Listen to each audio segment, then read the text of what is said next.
Test yourself at home really it represents a fundamental shift, from a transaction-based to a relationship-based model for independent pharmacies. Traditionally pharmacies, operate reactively. They're waiting for prescriptions, they're filling them, sending patients on their way, all the way while reimbursements keep getting squeezed. So with Test Yourself at Home, it really flips it in a couple of different ways. First, it transforms pharmacies into a proactive health hub. Um, when someone comes in for like a vitamin E test or a lipid panel, the pharmacy becomes like the first touch point in their health journey. Second, it creates a consultation revenue stream independent of their prescription volume.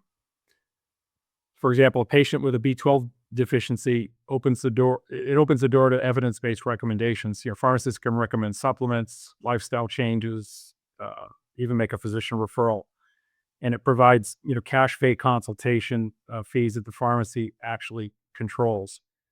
And finally, it changes pharmacy's identity from medication dispenser to like a health advisor, and it fundamentally changes how patients really value their pharmacy and their pharmacists. So Test Yourself really isn't just another SKU catalog number. It's a new business model that we hope leverages clinical expertise, deepens patient relationships, and opens a new revenue channel, outside of third party reimbursement.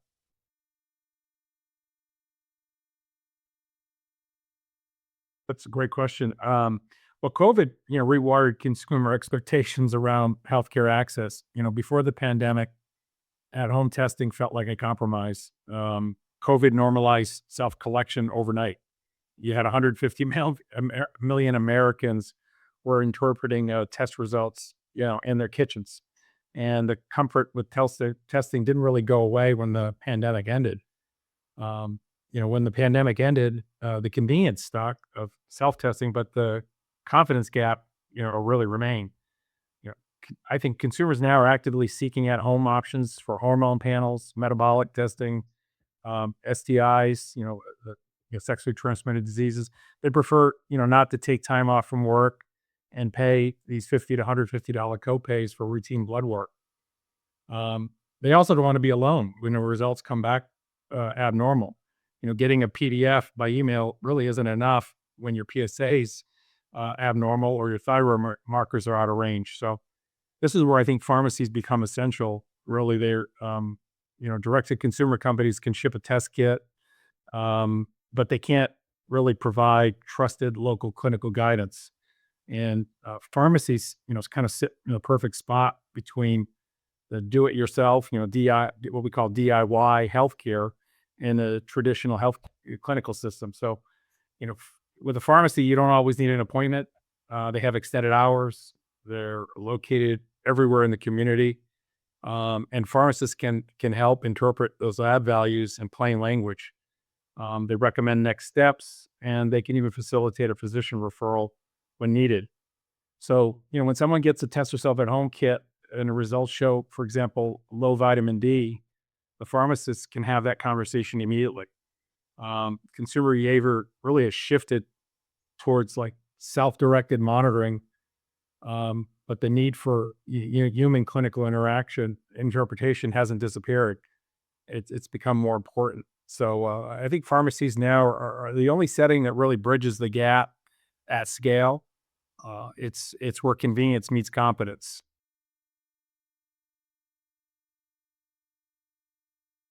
Absolutely, Brian. Yeah, I'll give you like a real world example. It's more common than people think. Studies show that 1 in 4 Americans skip really routine checkups, and up to 30% of patients now miss scheduled visits entirely. So, for patients like on GLP-1 medications like semaglutides, that monitoring gap can be dangerous. So, take for example, a 52-year-old man picks up his third month of semaglutides at the pharmacy. He's losing weight. He's down 18 pounds. He's feeling great. Um, the pharmacy tech mentions the availability of a new test yourself at home weight loss panel that we developed. It's designed for patients on GLP-1 to monitor, how the medication is affecting your metabolism and your liver function. And at first, customers will be hesitant. His doctors had come back in a year unless there's a problem. But our packaging says, hey, this monitors your cholesterol, your liver enzymes, your blood sugar, your thyroid, all in one kit. You know what's happening, now, and that little interaction there prompts them to buy a kit. 2 weeks later, the pharmacist can review those results with the customer. And the good news, HbA1c is dropping, triglycerides are down, HDL is improving, medication appears to be working beautifully, but his ALT and his AST, where liver enzymes are elevated. So, that point the pharmacist has an encounter and says, "Hey, your metabolic markers look great, look fantastic, but I'm seeing elevated liver enzymes." Um, the pharmacist can then ask some basic questions and kind of find out what's going on. And it turns out the patient cut calories so aggressively, he wasn't getting enough protein. He started on a multivitamin with high dose vitamin A, and both these things could be stressing your liver.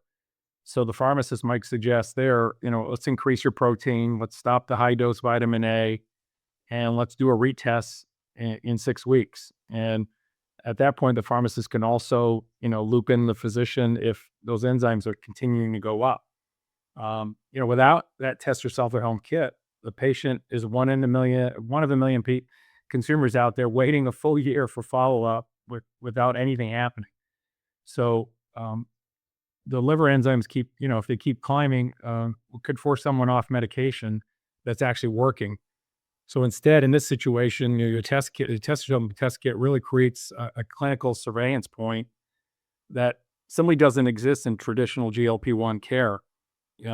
So a routine refill, becomes a really critical monitoring event with objective data.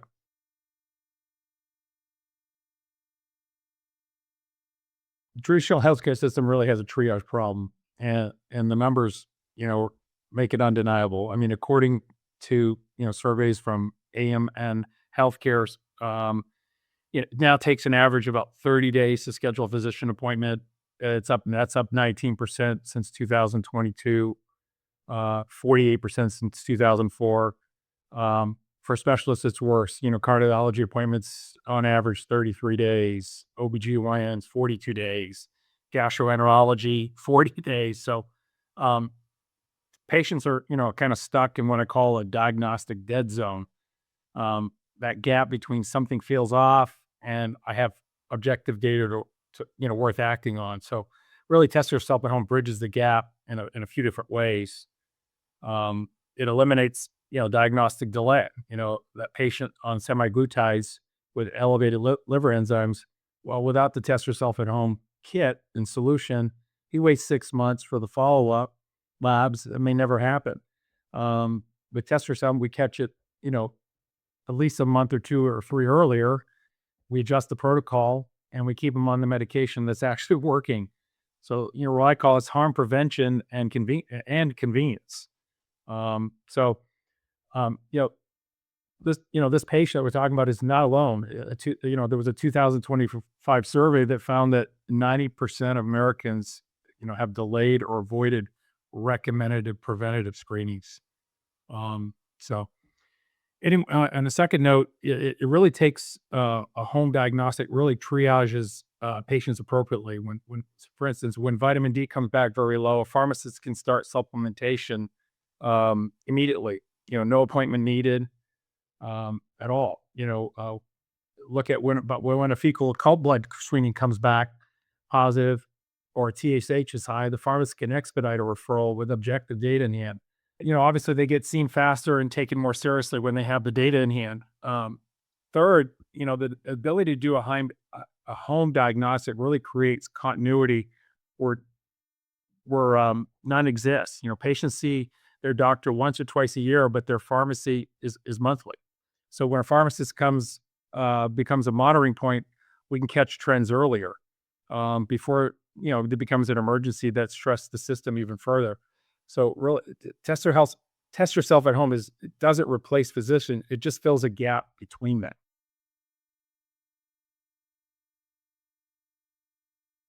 Test yourself at home is opening you know really the opening chapter of a much larger story about where diagnostic testing is heading, and the pharmacy I think is at the center of it. We're already seeing a migration begin. Over 60% of flu vaccines are now administered in the pharmacy setting.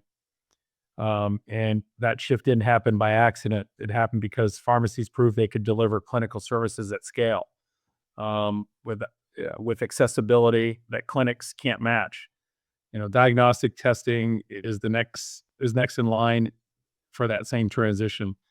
Um, think about what's really knocking on the pharmacy door with many states adopting test and treat guidelines, for pharmacies. Many pharmacies are offering point of care testing for strep, flu, RSV, UTI, and more. And now COVID has become routine for many pharmacies. So the next wave expands that into chronic disease monitoring, I think. You're looking at A1C testing for diabetics, lipid panels for cardiovascular risks, kidney function markers for patients on long-term meds, and INR monitoring for patients on anticoagulants. These aren't really exotic tests. They're tests that millions of Americans need regularly, and but consistently delay or skip entirely because getting them requires scheduling a doctor's visits, taking time off from work, and waiting weeks for an appointment. I think beyond chronic disease, we're seeing a real momentum in metabolic health monitoring, particularly around the explosive growth of GLP-1 therapies. Nearly all managed care pharmacy experts surveyed in 2025 expect GLP-1 therapy to increase by 25%, within the next 5 years. Every one of these patients are going to need some sort of ongoing lab monitoring that the current system really isn't equipped to provide. The pharmacy is really a logical home for this surveillance. And then there's cancer screening. Early colorectal cancer detection through stool-based testing kits sold in pharmacy setting is already here with Test Yourself at Home, and that's significant. Bringing that kind of screening to a trusted, accessible, no appointment needed environment could be really genuinely life-saving for populations who couldn't otherwise or wouldn't otherwise get screened. So really, Test Yourself at Home isn't just a product, it's a proof of concept. It demonstrates that consumers will engage with pharmacy-based diagnostics when the testing is accessible, the results are meaningful, and a trusted clinical professional is there to help. Once that model is established, the frontier expands quickly. The pharmacy, I think the pharmacy of 2030 won't look like it does today.